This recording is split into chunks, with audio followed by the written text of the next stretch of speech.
Ils sont 8 au départ de ce grand tournoi de la Coupe du Gabon 2025. 8 prétendants, un mari. 7 hommes et une femme pour une bataille du fauteuil présidentiel qui s'annonce féroce, véloce et qui se fera avec des ripostes verbales, des punchlines et probablement des grands coups de gueule.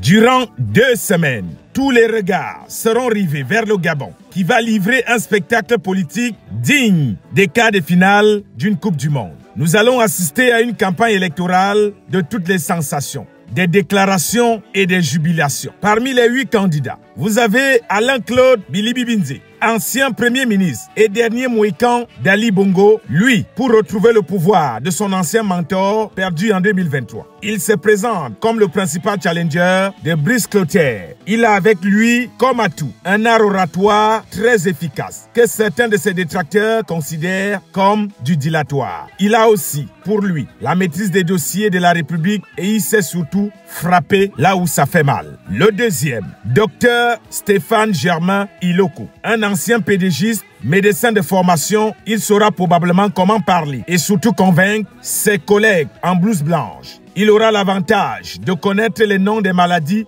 dont pourraient souffrir ses adversaires. Il n'hésitera pas donc à prendre ses bistouris pour faire des chirurgies en plein meeting. Le troisième, Joseph Lapensée Essingon, 53 ans, un juriste et inspecteur des impôts. Il devra certainement miser sur la diaspora et ses camarades collecteurs d'impôts pour expliquer aux Gabonais où va l'argent de leurs impôts. Il a comme atout majeur celui de maîtriser le fonctionnement d'un secteur névralgique de recouvrement des fonds publics. Le quatrième, Dr Thierry Yvonne Michel Ngoma, l'homme qui veut rendre l'école et l'hôpital gratuits au Gabon. Il serait prêt à offrir les logements et les passeports gratuitement à tous les Gabonais. On l'appelle déjà le candidat du gratuit. Avec lui, tout est gratuit. Dans un monde idéal où il serait président, nous allons tous entrer à l'école des bras croisés. Mais malgré des ambitions sociales, jugées irréalistes par ses adversaires, on sait qu'il maîtrise l'administration et cela pourrait lui être très favorable. Le cinquième, Stosfen Ibinga, l'ex-patron de Capital Investment Gabon. Il revient dans la partie après sa participation à l'élection de 2023. Il a avec lui comme performance son expérience politique et surtout qu'il sait comment créer les emplois. Du haut de sa longue carrière d'entrepreneur. Le sixième, Alain Simplice Bungweres, qui appelle constamment ses frères et sœurs du Gabon et des communautés amies à puiser constamment dans la parole de Dieu pour changer leur vie. L'homme le plus pieux de ces 8 candidats comptera certainement sur la parole de Dieu pour renverser tout obstacle qui se dresse sur son chemin. Ancien militant du PDG, Parti démocratique gabonais, il se présente lui aussi comme un candidat du changement. Il a donc cet atout indéniable, celui de la parole de Dieu qui pourrait faire toute la différence.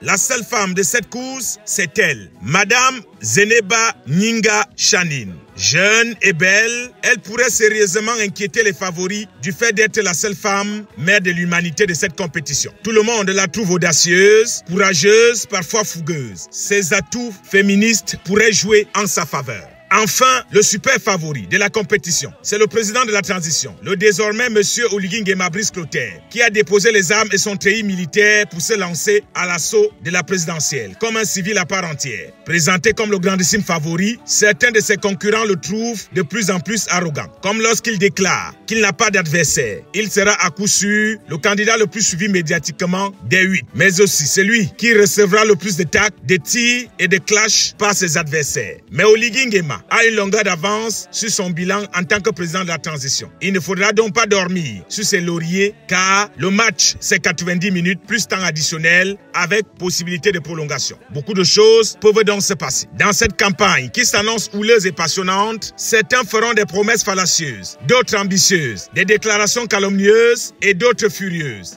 De l'estuaire à la Nyanga, de Ngounié au Wolentem, du Haut-Ogoué au Moyen-Ogoué, de l'Ogoué-Lolo à l'Ogoué maritime, jusqu'à l'Ogoué Vindo, ça va frapper très fort. Dans cette bataille des chéris qui s'annonce sans état d'âme, certains secrets seront versés dehors. Tant pis pour ceux qui ont des nudes dans leur téléphone. Tous les moyens seront déployés pour nuire à un adversaire. Il y aura des artistes, des choristes de l'ambiance, des évangélistes venus de chez les pentecôtistes. Il y aura quelques prophètes voyants et clairvoyants qui viendront nous dire qu'ils voient un pays en 9 provinces dont la lettre commence par G. Après, je vois un A, je vois encore comme un B, un O et un N, et je vois comme Gabon. Et le peuple dira, oui, Daddy, c'est ça, Gabon. Et lui, il dira, Canaille prophétie.